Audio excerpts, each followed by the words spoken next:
न्यायिक व्यवस्था कितनी सड़ चुकी है इसका मैं आपको तीन उदाहरण बताता हूं। एक उदाहरण भगवान कृष्ण की जन्मभूमि मथुरा का देता हूं।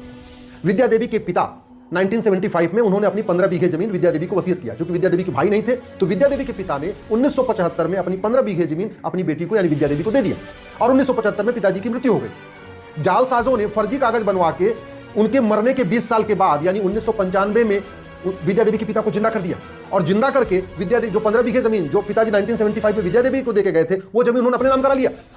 और उसके आगे आश्चर्य देखिए कि विद्या देवी 1995 में विद्या देवी को मार दिया। जो विद्या देवी 2025 में मरी है इनको 1995 में मार दिया। और उससे ज्यादा और आश्चर्य कि 1995 से लेकर 2025 तक विद्या देवी अपने जिंदा होने का सबूत देने के लिए लड़ती रही और फिर भी जिंदा होने का सबूत नहीं दे पाई। इतना सड़ा हुआ सिस्टम है, इतना भ्रष्टाचार है, इसके बावजूद जुडिशियल रिफॉर्म पे चर्चा नहीं हो रही है, जुडिशियल चार्टर लागू करने पे चर्चा नहीं हो रही। दूसरा उदाहरण मैं आपको जौनपुर का देता हूं। भगवान शिव मंदिर की 10 बीघे जमीन है, वो मंदिर के नाम पे है। विल डीड में लिखा है जो मंदिर की सेवा करेगा वो जमीन का मालिक होगा। और दो लोगों ने उसकी वसीयत एक और भी उस पर वसीयत बन गई। स्वाभाविक सी बात है, एक वसीयत असली है, एक वसीयत नकली है। 1985 में यह काम हुआ था, 2025 40 साल बीत गए लेकिन अभी तक यह नहीं तय हो पाया कि कौन सी वसीयत असली है और कौन सी वसीयत नकली है। और 40 साल के बाद भी मुकदमा अभी सबसे नीचे लेवल पे चल रहा है, सीओ के यहां चल रहा है, कंसोलिडेशन ऑफिसर जिसको चकबंदी अधिकारी कहते हैं वहां चल रहा है। अगर वहां डिसाइड हो जाएगा तो उसकी अपील होगी एसओसी के यहां, फिर एसओसी डिसाइड करेंगे, इसकी अपील होगी डीडीसी के यहां, डीडीसी डिसाइड कर देंगे, फिर इसकी अपील होगी चकबंदी कमिश्नर के यहां, फिर चकबंदी कमिश्नर डिसाइड कर देंगे, फिर इसकी अपील होगी हाई कोर्ट में, फिर हाई कोर्ट से डिसाइड हो जाएगा, फिर इसकी अपील होगी सुप्रीम कोर्ट में। तीसरी जनरेशन मुकदमा लड़ रही है। 1985 में शुरू हुआ मुकदमा अभी तक सबसे नीचे लेवल पे है। यह है हमारा सड़ा हुआ कानून, यह है हमारी सड़ी हुई न्यायिक व्यवस्था।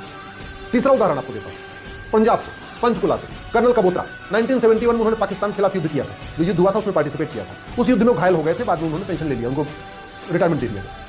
उनके घर पे कब्जा कर रखा है लोगों ने और पिछले 25 साल से अपने घर को वो छुड़ा नहीं पा रहे।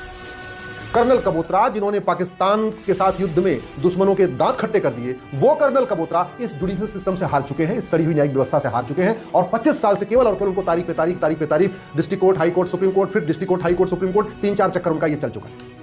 ऐसे भारत में करोड़ों लोग हैं जो इस न्यायिक व्यवस्था के कारण दुखी होकर घर बैठ गए हैं, उनका मकान बिक चुका है, उनका सब कुछ बर्बाद हो चुका है और अब तो हालत ये हो गई है इस सड़ी हुई व्यवस्था के कारण, इन घटिया कानूनों के कारण लोग आत्महत्या कर रहे हैं।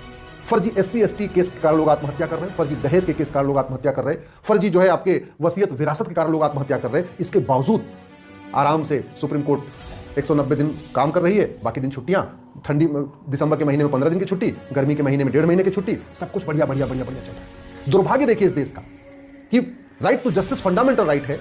राइट टू जस्टिस का मतलब कितने दिन में न्याय, जस्टिस विद इन ईयर। और जस्टिस विद इन ईयर के ऊपर ना सुप्रीम कोर्ट में चर्चा हो रही है, जस्टिस विद इन ईयर के ऊपर संसद में भी चर्चा नहीं हो रही, जस्टिस विद इन ईयर पे विधानसभा में चर्चा नहीं हो रही, जस्टिस विद इन ईयर पे खबर पालिका न्यूज चैनलों पे भी चर्चा नहीं हो रही। ये किसी के लिए मुद्दा ही नहीं है।